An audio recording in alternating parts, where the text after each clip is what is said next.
வணக்கம் மக்களே, வணக்கம். சற்று முன் கிடைத்திருக்கக்கூடிய ஒரு முக்கியமான தகவல் ஒன்றை பார்க்க போகிறோம். சற்று முன்பு திமுகவின் தலைவர் வீட்டில் சிக்கிய 5000 கோடி கருப்பு பணம் அடித்து இழுத்துச் செல்லும் அமலாக்கத்துறை. இதை பற்றின தகவல் தான் இந்த ஒரு வீடியோவில் தெளிவாக பார்க்க போகிறோம். முதல்வர் ஸ்டாலினுக்கு இந்த 5000 கோடி யாருடைய பணம், இந்த பணம் எங்கிருந்து வந்தது, யார் இவருக்கு கொடுத்தது, இவர் எங்கே பதுக்கி வைத்திருக்கிறாரு, இதை பற்றின முழுமையான தகவல் தான் இந்த ஒரு வீடியோவில் தெளிவாக துல்லியமாக பார்க்க போகிறோம். அதற்கு முன்பு நமது சேனலுக்கு நீங்கள் புதிய பார்வையாளராக இருப்பதற்கு வாய்ப்புகள் நிறையவே இருக்கிறது. ஸோ முடிஞ்ச அளவுக்கு எல்லோரும் மறக்காமல் நமது சேனலை சப்ஸ்கிரைப் பண்ணிவிடுங்க. சப்ஸ்கிரைப் பண்ண உடனேயே பக்கத்திலே ஒரு பெல் பட்டன் வரும், அதை கிளிக் பண்ணி ஆல் என்ற ஆப்ஷனில் போட்டு வச்சுக்கோங்க.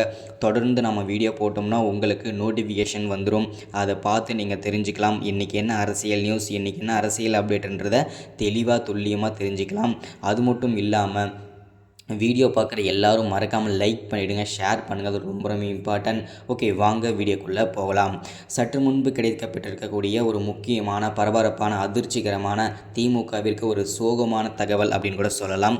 என்னப்பா சொல்கிற அப்படின்னு பார்த்தீங்கன்னா, ஆமாங்க, திமுகவின் ஆலமரமாக நின்று கொண்டிருந்த தலைவராகவும் தமிழகத்திற்கு முதல்வரமான முதல்வர் ஸ்டாலின் வந்து அவருடைய கொச்சி பண்ணை வீட்டில் வந்து பார்த்திங்கன்னா 5000 கோடி பதுக்கி வைத்திருந்தார்.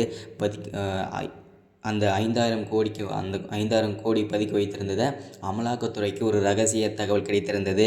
இந்த ரகசிய தகவல் அடிப்படையில் அவங்க வந்து அதிரடியான சோதனை நடத்தியிருந்தாங்க. இந்த சோதனையில் வந்து 5000 கோடிக்கும் மேற்பட்ட கருப்பு பணம் வந்து சிக்கியிருக்கிறது. அதை ஃபோட்டோ கூட நான் அதில் பட்டகத்தில் அட்டாச் பண்ணியிருக்கேன் பாருங்கள். அந்த 5000 கோடியுமே யாருடைய பணம், எப்படி வந்தது, இங்கே இந்த பண்ணை வீட்டில் யாருடையது, எப்படின்றத கேள்வி மேலே கேள்வி வந்து அமலாக்கத்துறை வந்து கேட்டுட்ருக்காங்க. இதனால் திக்கு முக்கா பதில் சொல்லிகிட்ருக்காரு. பதில் சொல்ல முடியாமல் இருக்கார் முதல்வர் ஸ்டாலின். இதனால் வந்து பார்த்திங்கன்னா அவருடைய முதல்வர் பதவியுமே பார்த்திங்கனாக்கா பறிக்கப்பட்டிருக்கு. ஸோ இதனால் ஆடி போயிருக்காரு முதல்வர் ஸ்டாலின். அது மட்டும் இல்லாமல் ஆளுநர் வந்து அவசரமாக துணை முதலமைச்சரை வந்து பார்த்திங்கனாக்கா அவசரமாக அறிவிச்சிருக்காங்க. வேறு யாரும் இல்லைங்க, விளையாட்டுத்துறை அமைச்சராக இருக்கும் உதயநிதி அவர்கள் தான் துணை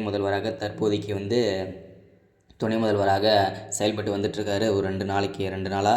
ஸோ இப்போ வந்து முதல்வர் பதவியுமே கிடையாது. திமுகவின் ஸ்டாலினுக்கு வந்து முதல்வர் பதவி வந்து பறிக்கப்பட்டுச்சு. துணை முதல்வராக உதயநிதி அவர்கள் வந்து இருக்கார். அது மட்டும் இல்லாமல் பெரு பூகம்பமும் வெடிச்சிருக்கு திமுகவில். ஏன்னா வந்து வாரிசு அரசியல் இவங்க பண்ணுறாங்கன்றதுனால வந்து பார்த்திங்கன்னா பெரு பூகம்பம் வெடிச்சிருக்கு. திமுகவில் வந்து பார்த்திங்கன்னா மூத்த குடிமகன், மூத்த கட்சி உறுப்பினர்கள் இவங்கெல்லாம் இருக்கும்போது வாரிசு அரசியலில் வந்து பார்த்திங்கன்னா அவருடைய பையனுக்கே கொடுத்துட்டாரு முதல்வர் ஸ்டாலினால். இன்னும் பெரும் பூகம்பமே வெடிக்க போகுது, வெடிச்சிட்ருக்கு ஆல்ரெடி. ஸோ இதுதான் இந்த வீடியோவில் நம்ம அப்டேட்டாக கொடுத்துருக்கிறது. ஸோ அமலாக்கத்துறை வந்து அடித்து இழுத்து சென்றிருக்காங்க முதல்வர் ஸ்டாலினை. ஏன்னா வந்து 5000 கோடி எங்கிறது அதுக்கு தெரிய வரைக்கும் கண்டிப்பாக அரெஸ்ட் பண்ணியிருக்காங்க. இதுதான் இந்த வீடியோவில் நான் அப்டேட்டாக கொடுக்குறது. இதை பற்றி அடுத்த வீடியோலாம் தொடர்ச்சியாக பேசலாம். தேங்க்யூ.